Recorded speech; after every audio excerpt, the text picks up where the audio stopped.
Hey folks, welcome back to the channel. This is Jason, host of Fighting Words Financial, and today I'm going to talk about something that I almost never talk about, and that is other financial YouTubers. Now there's a bunch of reasons why I don't talk about other financial YouTubers, but one of the biggest reasons why is I just want to bring the stuff that I think is interesting to you guys, and I hope that it brings some value. But the other thing I don't like about a lot of financial YouTubers is some of the products that they hawk, not necessarily the investments they talk about, but the products that they hawk on their channel. And now this is all coming back to bite them. So I've taken a look at the lawsuit that was filed and who it was filed against. And I can tell you that this is not going to end very quickly. This is going to take a very long time to iron out. There is one guy out there right now, Meet Kevin, who's basically doing the exact wrong thing that you do when a lawsuit like this is filed. He's talking about it. You probably shouldn't talk about it, especially in a manner that indicates that you really don't understand the very different types of regulations and rules that you might have violated, and you're basically admitting them by putting videos out on there, okay? So out of the 8 YouTubers that are out there, I actually think that there's 2 or 3 of them that are mentioned in this lawsuit that probably didn't take any payment from FTX. So let's talk about the big warning signs with FTX and why these YouTubers are in trouble. It's mostly because they didn't disclose that they were being paid by FTX to promote the platform. And like I said, I think there's 2 or 3 people mentioned in this lawsuit that probably weren't paid by FTX. They may have talked about FTX, but they weren't paid for it, and therefore they didn't have to disclose what was going on. Now, I've only talked about FTX like once or twice on my channel, and one of them was in response to another financial YouTuber's video that I watched that I actually agreed with, and that is In the Money. Sort of immediately after the collapse of FTX, he went on a big rant when it came to FTX and why there were always red flags there. And I never had any money in FTX, largely because they kept promising me an interest rate that was out of whack with the interest rates that were actually being offered by banks at the time. And they kept suggesting that this platform was safe. Even though it's not FDIC insured, they kept suggesting that it was safe, not explicitly stating it outright, but suggesting that, and their interest-bearing accounts were, of course, suggested to be safe as well. There wasn't any way to guarantee that statement. There wasn't any way to verify that statement. And at the time, because of prevailing interest rates, there wasn't a way to earn the 5 to 7%, 8% interest that they were promising without taking on a great deal of risk. So to me, that proposition from FTX always sounded rather fishy. Now, I'm not the size of YouTuber, my channel isn't the size that FTX would have gone after to promote something like this, but I can tell you the temptation to promote products is there every single day. Every single day I get an email for someone who wants to promote a product on my channel.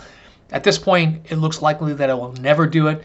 I haven't done it yet because I've looked into the products. A lot of them are crypto stuff. I'm not going to promote it because I don't know whether or not it's a decent project or not. And even if it is it substantially different than any other project that's out there? And does it really deserve an endorsement?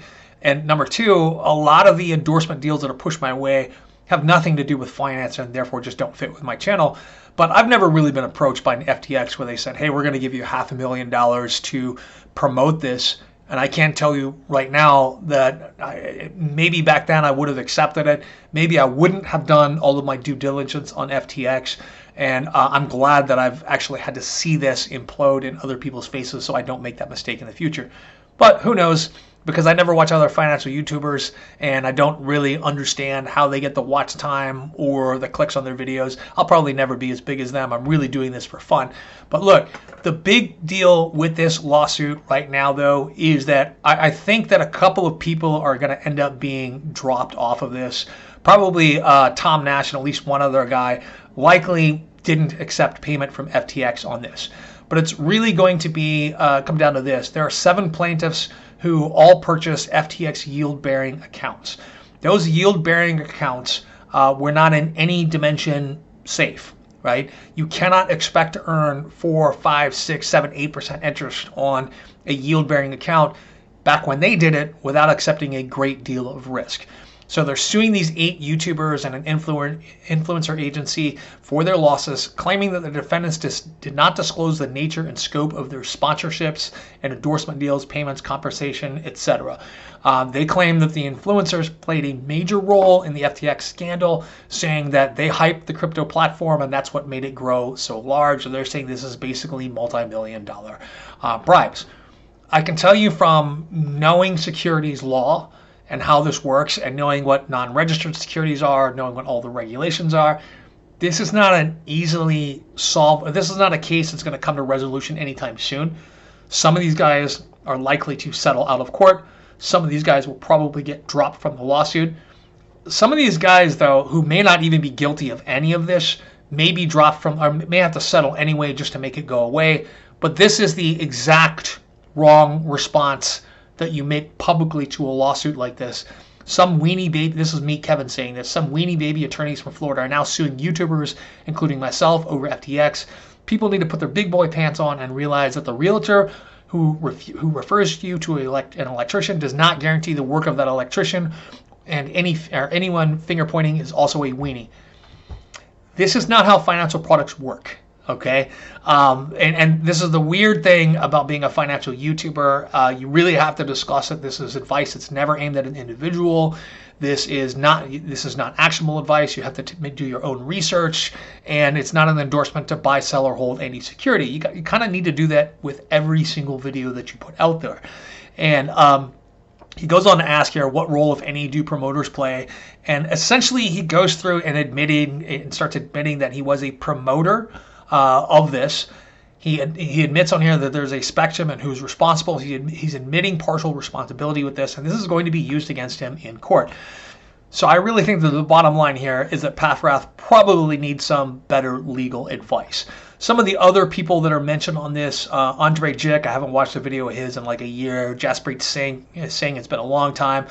Tom Nash and Ben Armstrong are the ones that actually surprised me, and I do not think that they probably took payment from FTX in order to promote the platform. In fact, I can't remember Tom Nash actually promoting the platform. Not to say he didn't, but I don't remember him doing that. But there are certainly tons of his videos that I never watched. But anyway, just my quick thoughts on what's going on here. Leave your comments in the comment section below. I'd love to hear what you guys think about this. But the one thing I want to leave you guys with, though, is this is going to be an enormously complex lawsuit. There's going to be a lot of money spent on attorneys. Some of these folks are probably going to settle out of court, and likely what's going to happen is 1 or 2 of these guys are going to be dropped. Anyway, thank you very much for watching this quick video today, and I will see you next time.